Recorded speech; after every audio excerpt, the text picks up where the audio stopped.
किससे बने होते हैं? सेल से बने होते हैं। ठीक है, smallest unit of life is called a cell, हम सभी जानते हैं। इसका मतलब ये है कि जो लिविंग ऑर्गेनिजम्स है वो सेल से ओरिजिनेट हुआ है। और कौन से सेल से ओरिजिनेट हुआ है पूछा जाएगा तो वो होता है हमारा प्री एग्जिस्टिंग सेल्स। ठीक है, अब देखिए, ये जो प्री एग्जिस्टिंग सेल्स होते हैं इन्हीं को हम अनफर्टिलाइज्ड एग बोलते हैं, जो कि एनिमल्स में, प्लांट बॉडी पे और ह्यूमन बॉडी पे क्या होता है? प्रेजेंट होता है। And it is also called a egg cells, भी इसी को बोला जाता है, और सिंगल सेल भी इसी को ही बोला जाता है, जो कि एनिमल और प्लांट बॉडी और ह्यूमन बॉडी पे प्रेजेंट होता है। अगर एक एग्जांपल देखें प्लांट बॉडी का, तो प्लांट बॉडी ग्रो किससे करती है पूछा जाएगा तो नॉर्मली सीड्स से वो क्या करती है? ग्रो करती है। सीड्स हमारा क्या होता है? एक प्लांट बॉडी में कन्वर्ट होता है। तो सीड्स हमारे लिए एक एग सेल का वर्क कर रहा है, और उसी एग सेल के रिप्रोडक्शन प्रोसेस के थ्रू एक प्लांट बॉडी क्या होती है? जनरेट होती है। और इसके अलावा जो सीड्स होते हैं उसका पहले जर्मिनेशन का प्रोसेस होगा, तब जाकर उसमें से कोई क्या बनेगा? प्लांट बॉडी बनेगा। तो सीड्स के जर्मिनेशन प्रोसेस के लिए कुछ सर्टेन रिक्वायरमेंट की हमको जरूरत होती है। वो सर्टेन रिक्वायरमेंट हमारे पास क्या क्या हो सकते हैं? देखिए, वो सर्टेन रिक्वायरमेंट, उसको एक एडिक्वेट वाटर, मतलब एक सफिशियंट क्वांटिटी में किसकी जरूरत होगी? वाटर की क्वांटिटी की जरूरत होगी। यहाँ पे देखिए दिया हुआ है एडिक्वेट वाटर और एयर। ठीक है, इसकी रिक्वायरमेंट होती है। यहाँ पर हम सबसे पहले जो हमारा इजी है प्लांट बॉडी का ग्रो कैसे होता है, जिसको हम डे टू डे लाइफ में देख सकते हैं, उसके बारे में बताया गया है कि एक प्लांट बॉडी ग्रो कैसे करता है। तो हम सभी जानते हैं कि एक प्लांट बॉडी ग्रो कैसे करता है। वो पहले सीड्स के फॉर्म पे होता है। हाँ बेटा, 2 मिनट रुकिएगा, उसके बाद मैं आ रही हूँ। ठीक है, चलिए। Yes ma'am.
चलिए स्टार्ट करते हैं क्लास।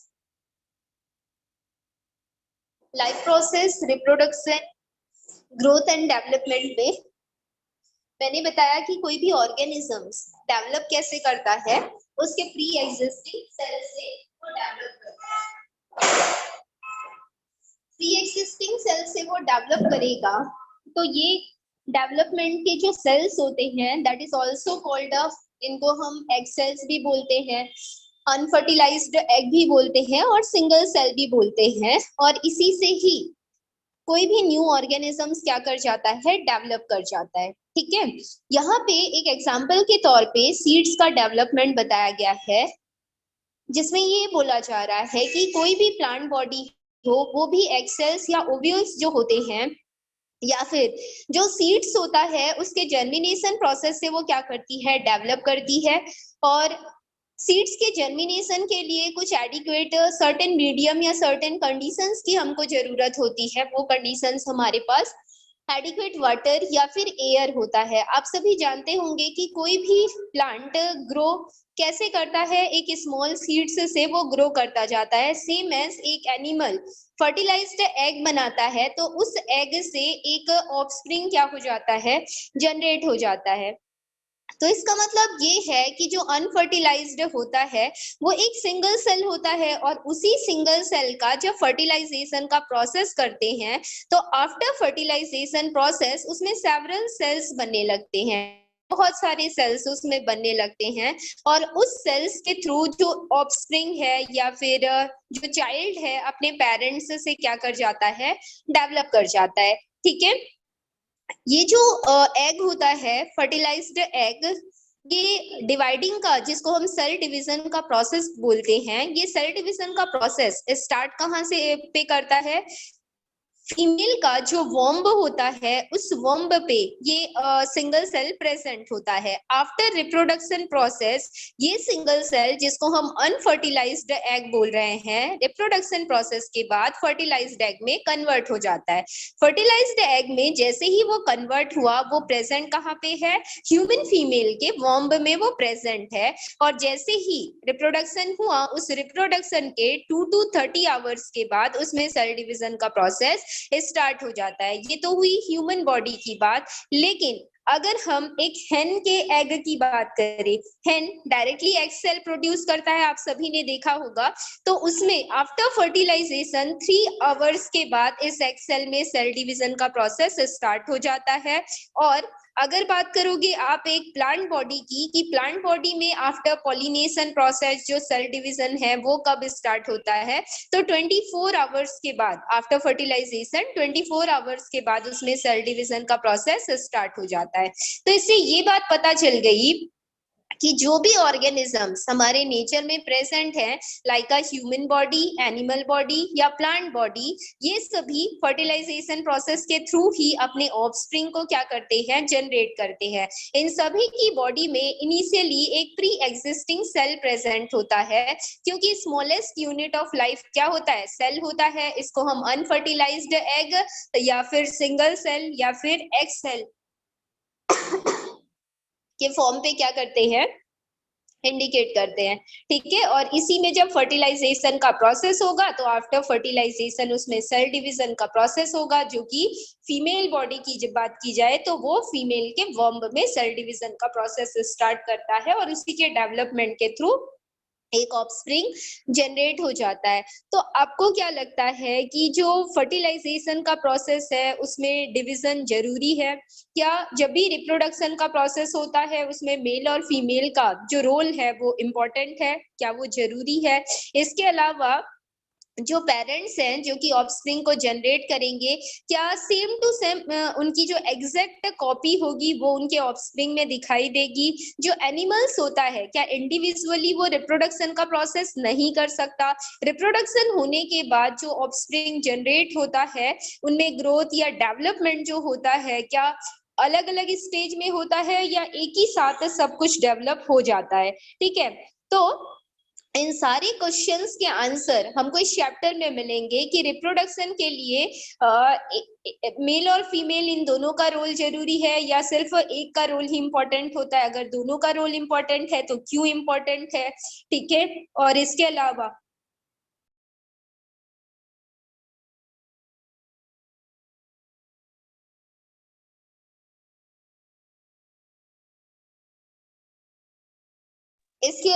जो भी ऑर्गेनिज्म डेवलप करेगा वो किस फेज पे, कितने फेज पे डेवलप करता जाता है उसके बारे में हम देखेंगे। और जो पेरेंट्स होते हैं क्या सेम एस उन्हीं के जैसा ऑफस्प्रिंग जनरेट होता है। तो हम सभी जानते हैं कि लाइफ प्रोसेस जो होता है, प्रीवियस चैप्टर में हमने डिस्कस किया है बहुत सारे लाइफ प्रोसेसेस के बारे में, जिसमें हमने ये देखा कि लाइफ प्रोसेस एक दूसरे से किसी ना किसी तरीके से कोऑर्डिनेट रहते हैं, मतलब एक दूसरे से कनेक्टेड रहते हैं। और एक लिविंग ऑर्गेनिजम्स के अंदर ये कंट्रोल्ड मैनर पे क्या होते रहते हैं, चलते रहते हैं। इन लाइफ प्रोसेस के बारे में देखा जाए तो जैसे न्यूट्रिशन का प्रोसेस है, ट्रांसपोर्टेशन का, रेस्पिरेशन का, एक्सक्रेशन का, ग्रोथ एंड डेवलपमेंट का जो प्रोसेस है, ये सारे हमारे लाइफ प्रोसेस है। और ये हमारी बॉडी में एक कंट्रोल्ड मैनर पे ऑलवेज क्या होते रहते हैं, चलते रहते हैं। और एक दूसरे से किसी ना किसी तरीके से ये कोऑर्डिनेशन बना के रखते हैं, ठीक है। तो जो रिप्रोडक्टिव या रिप्रोडक्शन, ये भी एक लाइफ प्रोसेस हुआ। और ये जो लाइफ प्रोसेस होता है इसकी वजह से ऑर्गेनिजम्स में कुछ वेरिएशंस डेवलप कर जाते हैं। वेरिएशंस मतलब जो डिफरेंसेस हैं वो डेवलप कर जाते हैं।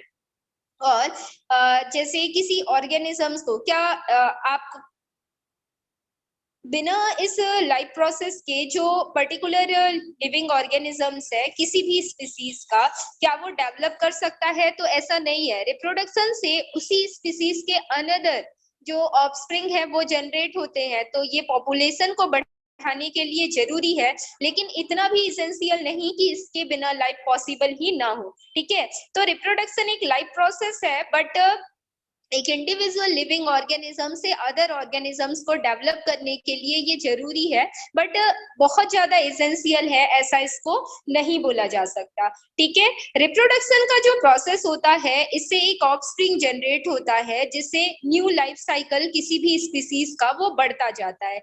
अब उस स्पीसीज का जो स्पीसीज डेवलप हुई है उसका ग्रोथ और डेवलपमेंट वो कैसे होता है उसके बारे में हम देखते हैं। और साथ में ये जानते हैं कि रिप्रोडक्शन के बाद जो ऑफस्प्रिंग जनरेट होगा उसमें ग्रोथ या डेवलपमेंट होगा, ठीक है। तो उसमें ग्रोथ और डेवलपमेंट तभी होगा जब रिप्रोडक्शन होता कैसे है हमको ये बात पता चली। तो पहले हम ये जानेंगे कि आखिर जो रिप्रोडक्शन का प्रोसेस है वो होता कैसे है इन एनिमल बॉडी और प्लांट बॉडी। इतना हमको पता चल गया कि एनिमल बॉडी, प्लांट बॉडी और जो ह्यूमन बॉडी होती है उसमें एक प्री एग्जिस्टिंग सेल प्रेजेंट होता है, और उसी प्री एग्जिस्टिंग सेल्स में रिप्रोडक्शन के अलग अलग आवर्स के बाद सेल डिवीजन का प्रोसेस स्टार्ट होता है। अगर ह्यूमन बॉडी की बात की जाए तो जो फीमेल बॉडी होती है उसके वॉम्ब में ये सेल डिवीजन का प्रोसेस स्टार्ट होता है।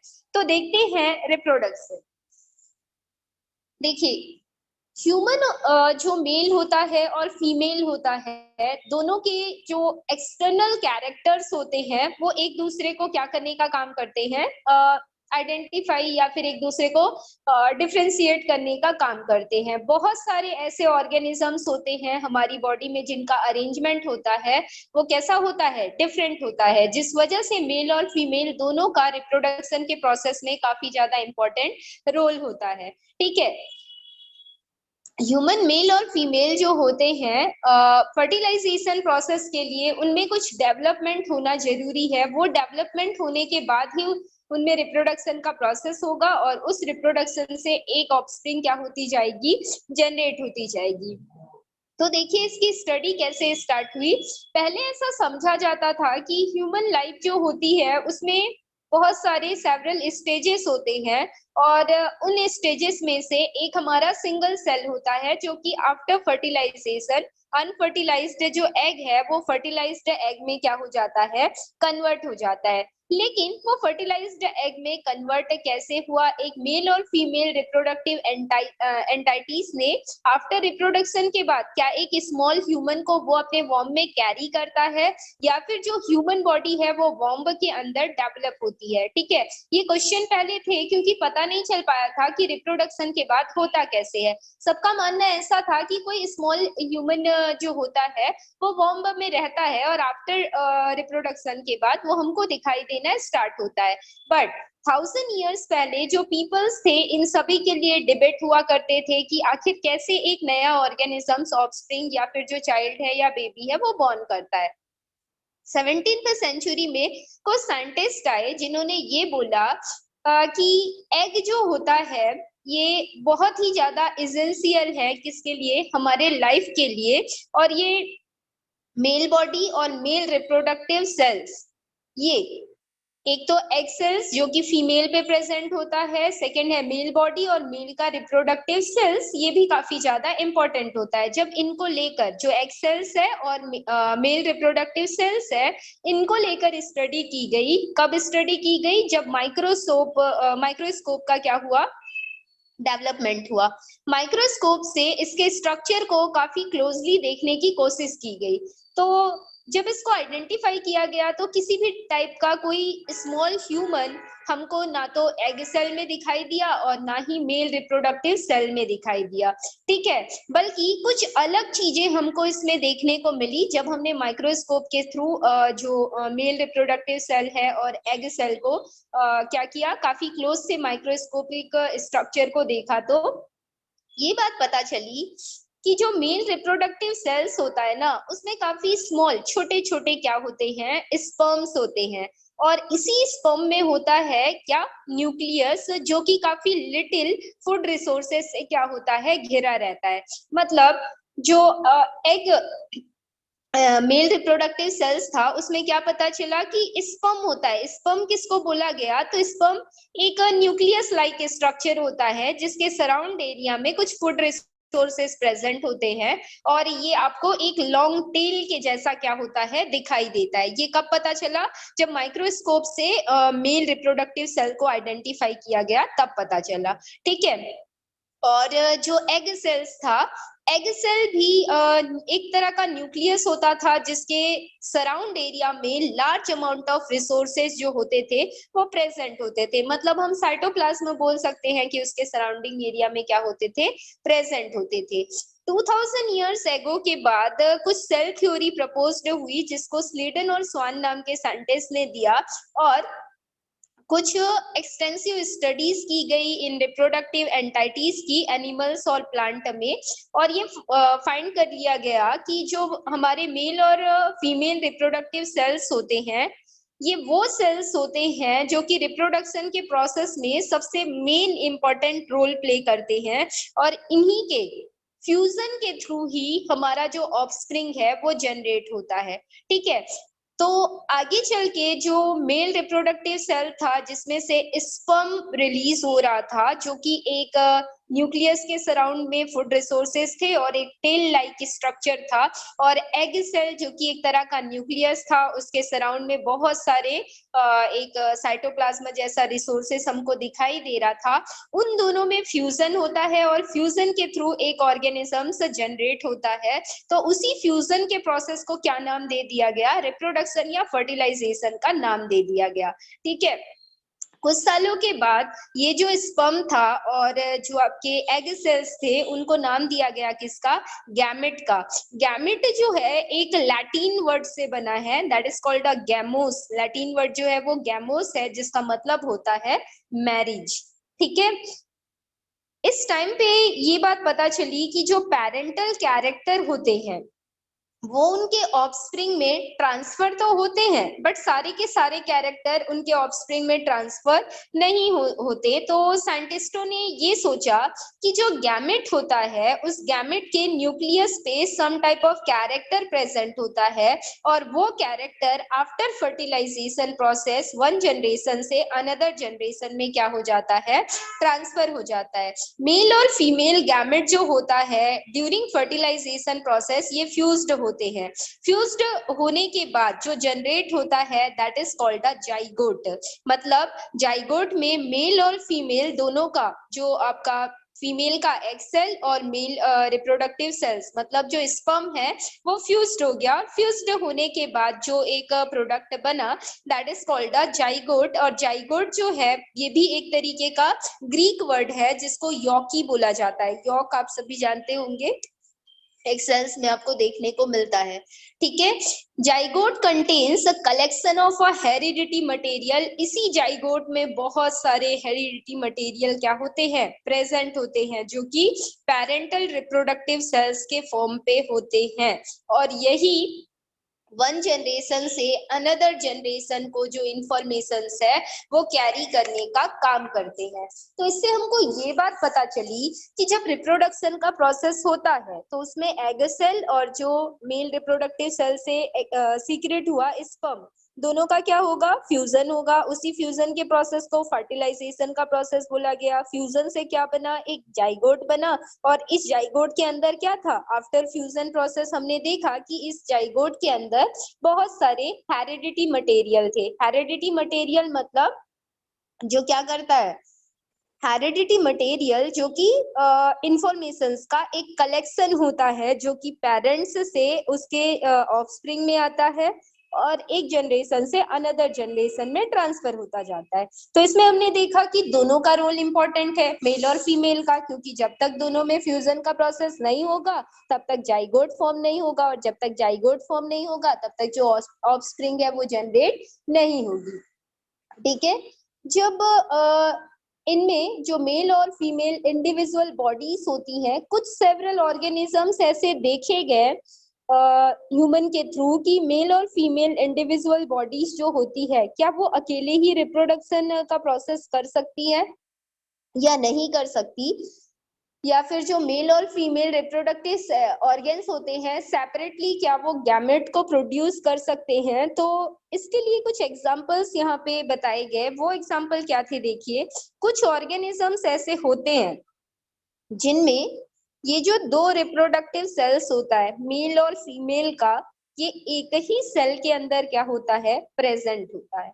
अब कैसे देखो, एक ही सेल के अंदर कैसे प्रेजेंट होता है, तो यहाँ पे एग्जांपल दिया गया अर्थवॉर्म्स का, लीच का, इसके अलावा बहुत सारे प्लांट बॉडी का, जिनमें फीमेल रिप्रोडक्टिव ऑर्गन्स जो बॉर्न करता है डिफरेंट लोकेशन में ये बॉर्न करता है। मतलब एक ही बॉडी है उसमें मेल और female reproductive organ different location में क्या कर रहा है, बॉर्न कर रहा है। ठीक है, मतलब एक सेम इंडिविजुअल पे दो हमारे रिप्रोडक्टिव सेल आ गए, मेल और फीमेल दोनों के। तो इसका मतलब है कि ऐसे और कौन कौन से ऑर्गेनिजम्स होते हैं। तो ऐसे ऑर्गेनिजम्स की बात की जाए तो जनरली जो वर्टिब्रेट्स होते हैं, इसके अलावा कुछ इंसेक्ट्स होते हैं जैसे बटरफ्लाई है, हाउस फ्लाई है या आंट्स है। तो इनमें एक ही बॉडी में क्या हो रहा है, जो मेल और रिप्रोडक्टिव सेल्स है वो अलग अलग लोकेशन में क्या है, प्रेजेंट है। और ये ऑर्गेनिजम्स जिस रिप्रोडक्शन को करते हैं दैट इज, उसको हम बोलते हैं सेक्सुअल रिप्रोडक्शन, जिसमें बोथ मेल और फीमेल रिप्रोडक्टिव सेल्स का क्या होता है, रोल होता है। और जब तक ये दोनों का रोल इसमें नहीं होगा तब तक ऑफस्प्रिंग जनरेट नहीं होगा। जब एक ही बॉडी से रिप्रोडक्शन होता है तो उसको एसेक्सुअल रिप्रोडक्शन बोला जाता है, जैसे कि ईस्ट में होता है, बैक्टीरिया में होता है, कुछ फ्लैट वर्म्स होते हैं उनमें होता है। इसके अलावा कुछ प्लांट्स होते हैं जैसे कि पोटैटो का प्लांट हो गया, ग्रासेस हो गई, तो उनमें क्या होता है, एसेक्सुअल रिप्रोडक्शन होता है। मतलब एक ही बॉडी क्या करती है, रिप्रोडक्शन का प्रोसेस करती है। मतलब इसमें एक ही सेक्स क्या करेगा, पार्टिसिपेट करेगा और उसी से एक नया ऑर्गेनिज्म जनरेट होगा। और इसका एग्जांपल हमारा ईस्ट, बैक्टीरिया, फ्लैट वर्म्स और प्लांट बॉडी में पोटैटो और क्या हो जाएंगे, ग्रासेस हो जाएंगे। बट जो ह्यूमन बॉडी की बात की जाए तो इसमें दो रिप्रोडक्टिव सेल्स पार्टिसिपेट करते हैं, तो उसको क्या बोला जाएगा, बाइसेक्सुअल रिप्रोडक्शन बोला जाएगा। मतलब जो रिप्रोडक्शन का प्रोसेस होता है जिसमें जाइगोट फॉर्मेशन होता है, ये दो तरीके का हो सकता है। इसमें रिप्रोडक्टिव सेल्स पार्टिसिपेट करते हैं इस वजह से इसको सेक्सुअल रिप्रोडक्शन बोला जाता है। अगर एक ही ऑर्गेनिजम्स में एक सेक्स के पार्टिसिपेशन के थ्रू रिप्रोडक्शन हुआ तो वो आपका एसेक्सुअल होगा, और दो सेक्स के पार्टिसिपेशन के थ्रू रिप्रोडक्शन प्रोसेस हुआ तो उसको बाइसेक्सुअल रिप्रोडक्शन बोला जाएगा। तो दोनों ही रिप्रोडक्शन से एक हमारा जो ऑर्गेनिजम्स है वो डेवलप कर सकता है। और इसका एक एग्जाम्पल दिया गया है, देखिए साउथ अमेरिकन लिजार्ड जो होते हैं, अगर आप इनके स्पीसीज के बारे में स्टडी करोगे तो इसमें सारे के सारे जो लिजार्ड होते हैं ये फीमेल जो सेक्स है उसी को ही डिनोट करते हैं।